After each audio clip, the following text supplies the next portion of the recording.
Hello. I may never watch these, so whatever. Welcome to the Billy Joe Show. This is my journal. Welcome to my journal that I may not even watch. But there's something I wanted to say that I don't have to tell everybody. Well, I just put on Facebook that, but I really want to say it. I don't know.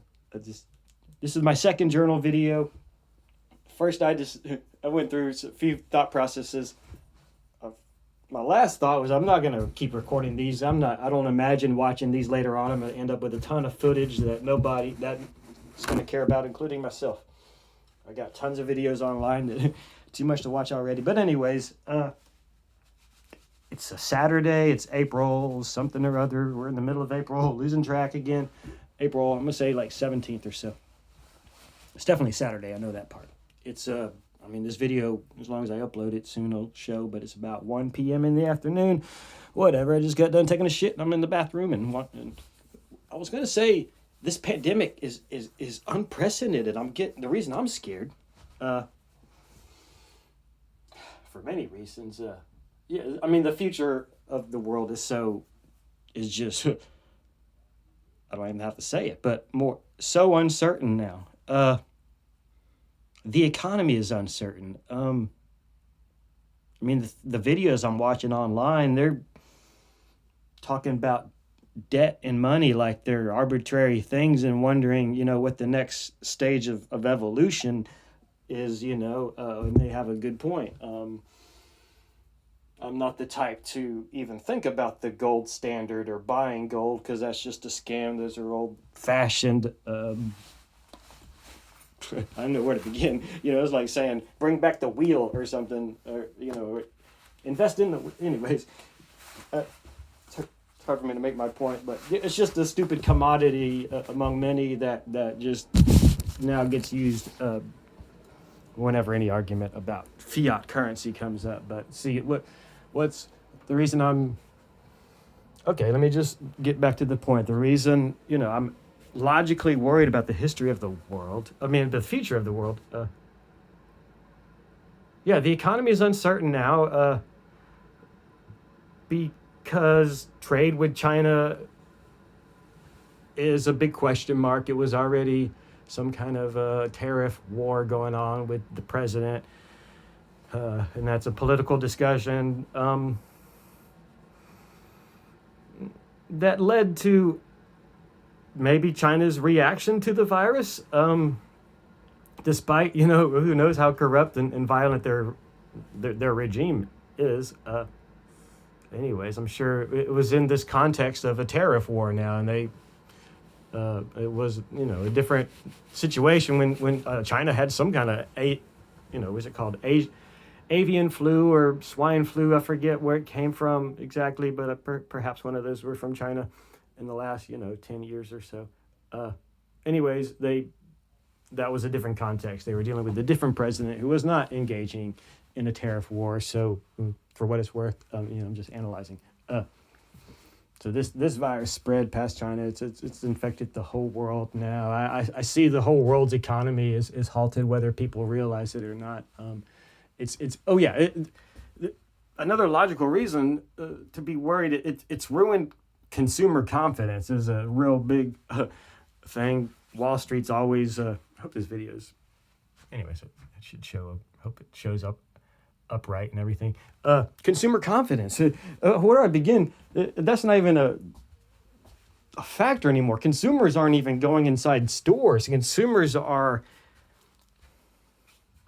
panicked and in fear. They... for, I believe, good reasons, been convinced to stay in their homes and to not do anything that's not, quote-unquote, essential or necessary. They pretty much put it like any contact you have with the public, anytime you're around the public even, you are taking a risk of not just getting yourself sick, but, passing this disease, and evidently the most, what do you call it, vulnerable people to this virus are the elderly and what's it called? The kind of health compromised already. So anyways, ironically, it's targeting a very vulnerable population to begin with. just health wise. But so thankfully, 99.9%, the majority of the world is for what it's worth. Yeah, really buying into this. Stay inside, don't catch the virus, don't spread the virus. I think that's a good thing. I'm inspired by the cooperation and dedication and patience and perseverance, on and on. I didn't expect that, but lately here in Texas and across the U.S., now we got people protesting at the Capitol saying, "Let us go back to work," as if some person's not letting them work already. It sounds like a real easy scapegoat to act like the governor or the president is not letting them work. But that's not, I don't even think that's exactly true. But there's this libertarian, Alex Jones, anti-globalist, conspiracy theory, deep state, on and on, QAnon. I'm just lumping a lot of groups together, but yeah, I saw them. This guy had, what do you call it, the Guy Fawkes mask on for the anonymous group. These people, which I also suspect totally like undercover Russian operatives and like Kremlin type of payroll, if you were to trace the money, is at least encouraging these people. Could, I don't know when it began. This could be analyzed pretty soon. Because these just started a few days ago. Like the Tea Party looked like a spontaneous or organic grassroots protest, but according to some stuff I read that I believe it was, how did it go? There were at least some conservative groups that, what do they call it? Those campaign pack, basically dark money stuff was behind. Organizing, you got those few people that started the whole deal to begin with, and I mean it did snowball. Yeah, they had a receptive audience. A lot of people wanted to have a tax protest, but and it turned into the Tea Party phenomenon of its own. Anyways, yeah, that was some type of dark money was behind that and pretty much orchestrated.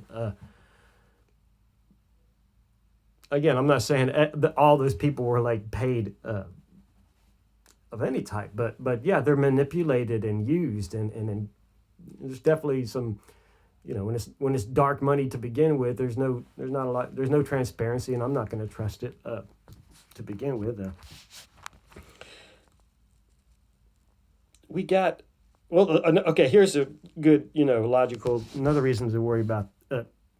The price of oil has plummeted because the demand for oil's gone down. Yeah, the economy's pretty much stopped worldwide.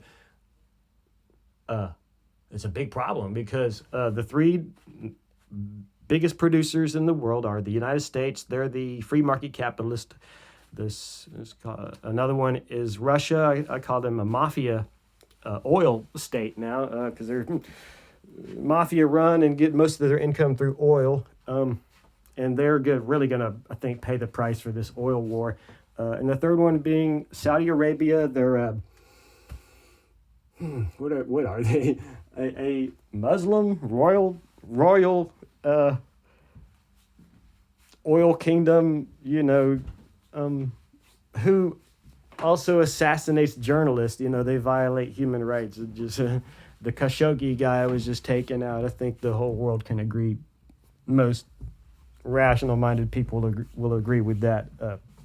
They chopped up his body in the embassy in Turkey and flew his body parts back to Iran. I said the wrong country. But yeah, they're just as bad as Iran. They flew him back to Saudi Arabia. So that's my journal entry. I think we're over 4 weeks into the pandemic, the national emergency declared here in the U.S. And we'll see where things go from here. Thank you for whoever's watching this on the Billy Joe Show. 9:54, 9:55. I'm going to try to end it exactly 10. 9.